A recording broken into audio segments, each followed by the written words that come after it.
Hello, Universe, Chapter 7, A Peculiar Future. Even after the bull was out of sight, the laughter followed Virgil like a buzzing housefly until he finally reached the plain red brick home of the Tanakas. It was hard to believe that someone like Kaori lived in such an ordinary house. Then again, her parents were the ones who had bought it, and Virgil knew from first-hand experience that kids can't pick their parents. Jen opened the front door, just a smidge. A pink jump rope looped behind her neck like a stethoscope. Virgil remembered the last time he jumped rope in gym class. It hadn't gone well. "Password," she said. "I've been here 5 times. Do I have to?" "Password." Virgil sighed. "Venus rises in the west." Jen nodded and stepped aside. Virgil glanced down at the clock on his phone. He was right on time, despite everything. He already smelled the incense drifting down the hall from Kaori's room, which she called a spirit chamber. Her room was spare. Other than her bed and rug, there was a table for incense, an enormous complicated poster of constellations tacked to one of the walls, and books shoved in corners. Kaori sat cross-legged on the rug with a small drawstring bag in her lap. Incense smoke curled over her head and disappeared. Jen sat down next to her. Virgil sat down and perched his backpack carefully on his lap. Then he set the mango on the rug in front of him. "My mom told me to bring you this, but don't eat it until it's ripe," he said. Kaori nodded at Jen, who picked up the mango with both hands and set it aside. Virgil peeked inside his backpack to check on Gulliver. "Would you like Jen to take your things?" Kaori asked. "No," Virgil replied quickly. "My guinea pig's in here." Jen's eyes lit up. "Really?" She made a move toward the bed, but Kaori told her to sit down.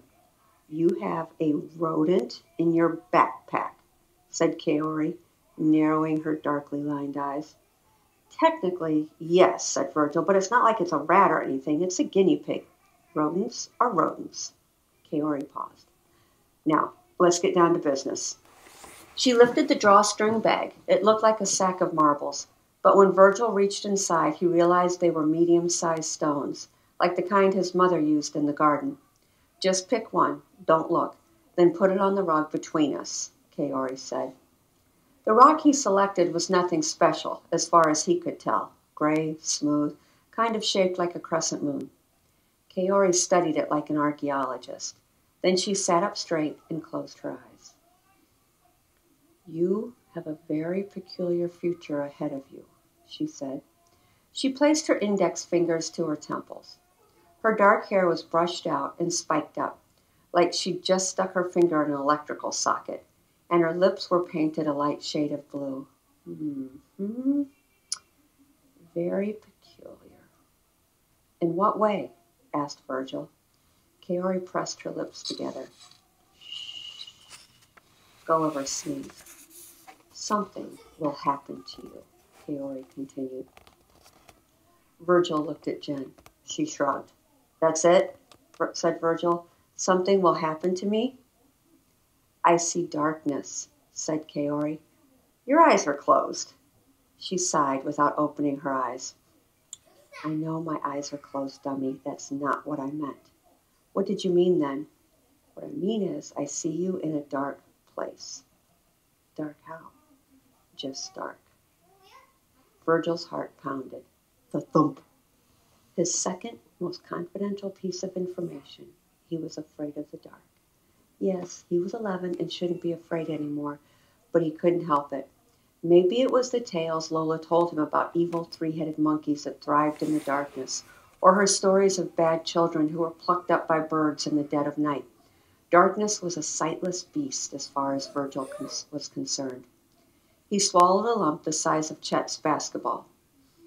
"I don't see anything else," Kaori said.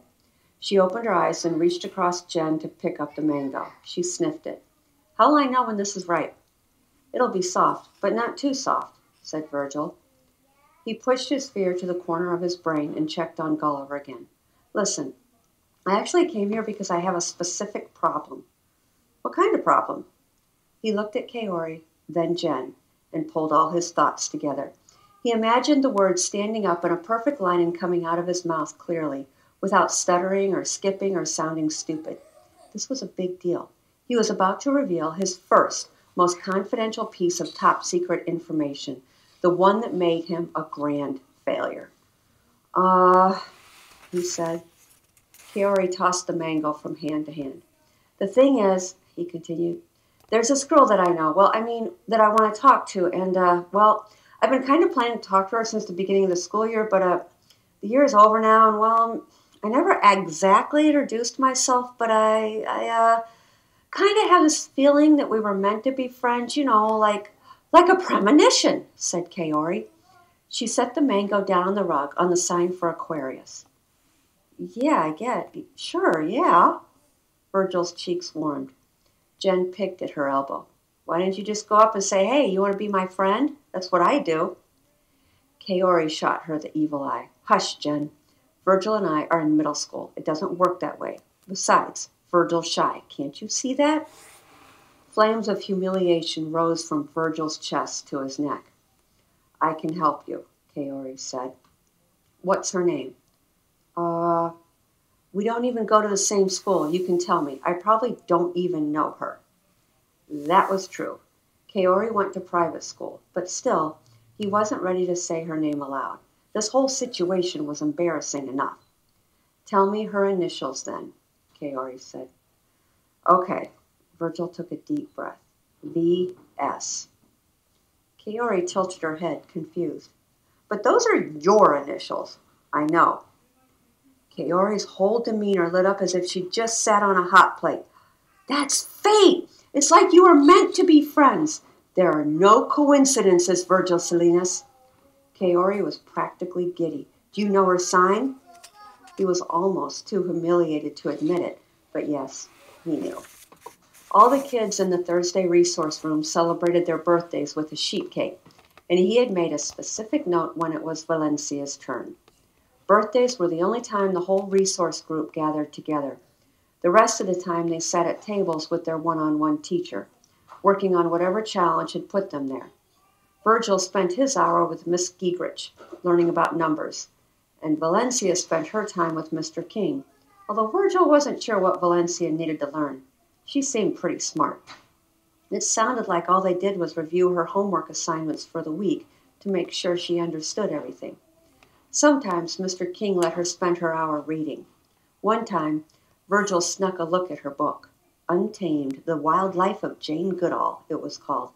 That night, he Googled Jane Goodall and found out she was the world's foremost expert on chimpanzees. He promised himself he would read the book too someday. She's a Scorpio, he said.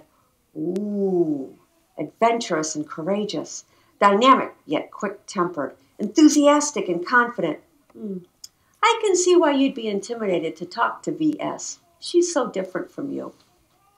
Virgil knew she didn't mean that as an insult, but it stung. Kaori bit her bottom lip, thinking. Jen grabbed the ends of her jump rope and pulled them taut. Virgil looked at Gulliver. A few heavy moments of silence ticked by. I know just the thing, Kaori said finally. She scooted forward and leaned in like she was about to give Virgil the most valuable piece of knowledge in the history of information. She was so close, Virgil could smell her peppermint gum. Find 5 stones, each of a different size. Then bring them to me next Saturday at 11 a.m. sharp. Got it? Got it. Oh, and one more thing. Kaori reached into her pocket. Do you still go with Lola to the Super Saver on Saturdays? Yes. She handed him a business card. Bring this with you if you don't mind. Tack it on the bulletin board for me. I would do it myself, but my parents freak out when I give my name and phone number to random strangers. Virgil took the card from her. Kaori Tanaka, psychic. New clients welcome. No adults. Her cell phone was printed on the back. Put it where people can see, she added. Virgil said he would.